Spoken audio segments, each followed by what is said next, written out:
11వ పద్యం చివరిది కల్కి అవతార వర్ణన.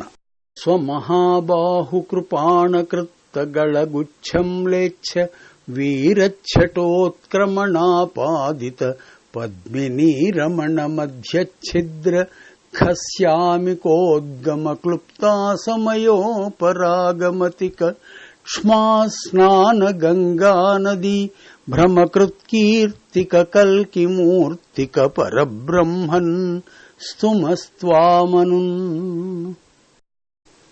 ఈ పద్య భావన అవగాహన చేసుకునే ముందు ఇందులోని కొన్ని ముఖ్యమైనటువంటి పదాలు, కొంచెం కఠినమైనటువంటి పదాలు. పద్మిని రమణుడు అంటే, పద్మిని అంటే పద్మలత, వాటికి రమణుడు వికసింపచేసేవాడు, సూర్యుడు అని అర్థం. ఖమ్ అంటే ఆకాశం, ఉపరాగము అంటే గ్రహణం.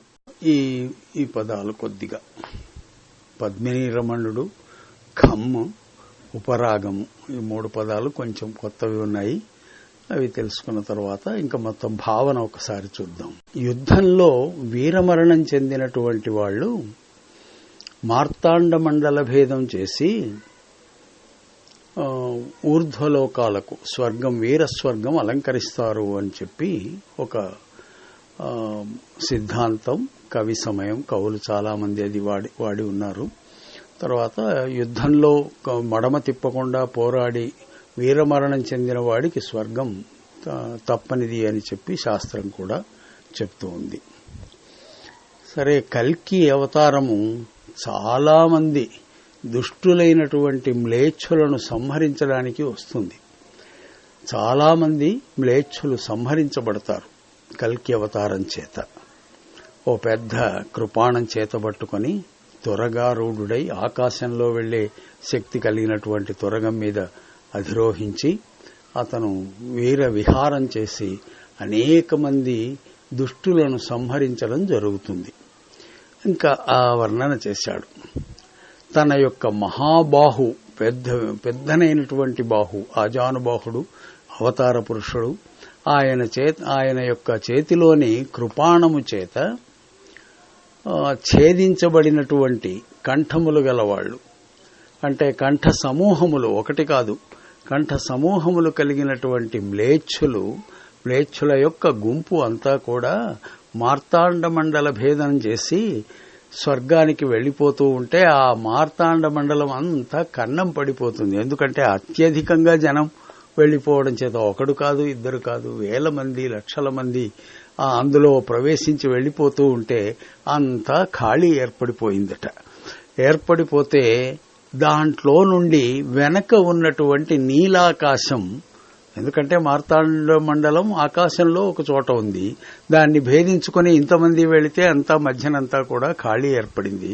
ఆ ఖాళీలో నుంచి, లోపల నుంచి వెనక ఉన్నటువంటి నీలాకాశం యువతలికి కనపడడం మొదలుపెట్టింది. ఎప్పుడైతే మార్తాండ మండలం అంతా కూడా నీలాకాశం యువతలికి కనపడుతోందో అప్పుడు భూమి అందుండే వాళ్లకు ఏమి అభిప్రాయం కలగవచ్చును అంటే, ఇదేమిటి అనుకోకుండా ఈవేళ అమావాస్య కాదు, ఏమీ కాదు, సూర్యగ్రహణం ఏర్పడిందే, విచిత్రంగా ఉంది అని సూర్యగ్రహణ శంక కలుగుతుంది. ఆ విధంగా శంకించినటువంటి జనులకు ఇంతమందికి స్నానాలు చేయడానికి తగినటువంటి గంగ కావాలి కదా. ఈయన యొక్క మహాకీర్తి స్వచ్ఛమైనటువంటిది,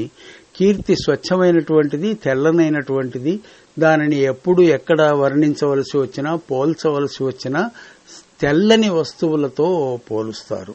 కైలాస పర్వతంతో కానీ, హంసల గుంపుతో కానీ, మంచుతో కానీ, ఇట్లా తెల్లని వస్తువులతో పోలుస్తారు.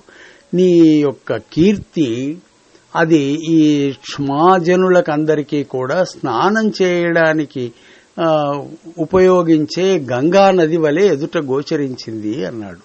అంటే నీవు చేసిన ఈ మ్లేచ్ఛ సంహారము అసమయ ఉపరాగమతిని కల్పించగా, అనుకోకుండా వచ్చినటువంటి ఒకానొక సూర్యగ్రహణంలాగా అనిపించగా, మరి గ్రహణ స్నానాలు చేయడానికి ఉపయోగపడే గంగానది వలె నీ యొక్క కీర్తి, స్వచ్ఛమైన కీర్తి అంతా కూడా భ్రాంతి కలిగిస్తూ కనబడుతోంది అని వర్ణన. ఇది మొత్తం భావన. ఇప్పుడు పద్యం చదివితే ఈ భావనను అనుసరించి ఆ పదాల మీద అలా అర్థం చేసుకోవచ్చు. స్వమహాబాహు కృపాణకృత్త గళగుచ్ఛం లేచ్ఛ వీరఛటోత్క్రమణాపాదిత పద్మినీ రమణ మధ్యఛిద్ర ఖస్యామికోద్గమ క్లుప్త అసమయోపరాగమతిక క్ష్మా స్నాన గంగానదీ భ్రమకృత్కీర్తిక కల్కిమూర్తిక పరబ్రహ్మన్ స్తుమస్వామనున్. పద్యం మళ్ళొకసారి వేగంగా చదువుతాం చూడండి. స్వమహాబాహు కృపాణకృత్త గళగుచ్ఛం లేచ్ఛ వీరఛటోత్క్రమణాపాదిత పద్మినీ రమణ మధ్యఛిద్ర ఖస్యామికోద్గమ క్లుప్తాసమయోపరాగమతిక క్ష్మా స్నాన గంగానదీ భ్రమకృత్కీర్తిక కల్కిమూర్తిక పరబ్రహ్మన్ స్తుమస్వామనున్. శ్రీకృష్ణదేవరాయల కాలం తెలుగు సరస్వతికి చాలా అపూర్వమైనటువంటి ఒక విస్తృతమైన మహాపరిధి కలిగినటువంటి గొప్ప అవకాశం. ఆ రోజుల్లో అందరూ మహాపండితులు, సంస్కృతాంధ్రముల యందు దిట్టలు, ఒకరిని మించి ఒకరు కవిత్వం చెప్పగలిగినటువంటి వాళ్ళు. అటువంటి స్పర్ధ కూడా, ఒకరిని మించి ఒకరు చెప్పాలనేటువంటి స్పర్ధ కూడా ఉండింది. అందువలన పద్యాలు అవలీలగా మంచి చక్కని ధార కలిగి, మహాభావన కలిగి, తర్వాత దీర్ఘ సమాసాలను కల్పించే నేర్పు చూపిస్తూ పద్యాలను రాసేవారు. అలాంటి కోవలోనిదే తెనాలి రామకృష్ణ కవి రచించినటువంటి ఉపదశావతార స్తుతి. భావము, భాష ఒకదానితో ఒకటి పోటీ పడుతూ సాగినటువంటివి. మా ప్రసిద్ధమైనటువంటి పద్యం ఆముక్తమాల్యదలో కృష్ణదేవరాయలు మాలదాసరి కథలో ఒక దీర్ఘ సమాస పద్యం మచ్చుకు చూపించాడు. అంటే ఇంకా చాలా ఉన్నాయి. ఆయన కావ్యమంతా కూడా చాలా అద్భుతమైనటువంటి నారికేళపాకంలో సాగినటువంటి రచన, దీర్ఘ సమాసములు, తర్వాత చాలా కఠినమైనటువంటి కావ్యం. కాంచన్ వైష్ణవుడర్ధయోజన జటాఘాటోత్థ శాఖోపశాఖాంచజ్జాట కాంచజ్జాట చరన్మరుద్రయదవీయః ప్రేషితోద్యచ్ఛదో దంచత్కీటకృతౌరణచ్చలన లిప్యాపాదితాధ్వన్య నిస్సంచారత్త మహాఫలోపమఫల స్ఫాయద్వటక్ష్మాజమున్. ఇందులో కాంచన్ వైష్ణవుడు అనే 2 పదాలు తప్ప పద్యం అంతా కలిసి ఒకే సమాసం. ఒక వటక్ష్మాజమును చూచాడు వైష్ణవుడు మాలదాసరి అని అర్థం. అట్లే పింగళి సూరన వ్రాసిన కళాపూర్ణోదయంలో చాలా లలితంగా పద్యాలు కథ చెప్పే చోట సులువుగా సాగుతాయి. వర్ణనలు చేసిన చోట చాలా మంచి వర్ణనలు, చాలా శక్తివంతములైన, మంచి పాండిత్య స్ఫోరకములైన వర్ణనలు ఉన్నాయి. మణికంధరుని తీర్థయాత్రల్లో 1-2 పద్యాలు చూడండి.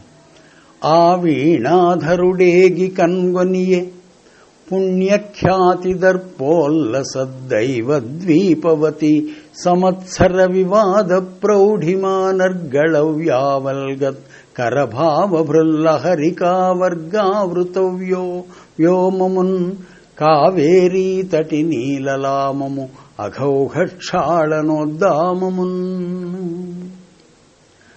నిధ్యానోత్సవ కారణంబులగుచున్మించన్ కరంబానదిన్ మధ్యే తీరవన ద్విజ ప్రకర సమ్యగ్వర్తితారణ్యక స్వాధ్యాయాధ్యస అభ్యసన స్వరాభినయ లీలాందోళన భ్రూలతా బుద్ధ్యాపాదన నైపుణీ విలసితాంభోవీచి చాంచల్యముల్. మొదటి పాదము 1-2 పదాలతో, అలాగే 4-5 పదాలతో అయింది. నిధ్యానోత్సవ కారణంబులగుచున్ మించన్ కరంబానదిన్. అంభోవీచి చాంచల్యములను వర్ణించాడు. 2వ పాదం మొదలుకొని పద్యం పూర్తి అయ్యే వరకు 3 పాదములు ఒకే సమాసం. కనుక ఆ రోజుల్లో అటువంటి స్పర్ధ గల రోజులు, పాండిత్యము, భావనా పటిమ ఇవి అన్నీ కలిగి ఒకరిని మించి ఒకరు సాహిత్య సృష్టి చేసినటువంటి రోజులు. అటువంటి అద్భుతమైన రోజులలో వచ్చిన తెనాలి రామకృష్ణుని యొక్క ఉపదశావతార స్తుతి సరస్వతీదేవికి ఒక అపూర్వమైన అలంకారం. ఆంధ్ర సరస్వతికి ఒక అద్భుతమైన అపూర్వ అలంకారాన్ని అందజేశాడు తెనాలి రామకృష్ణ కవి.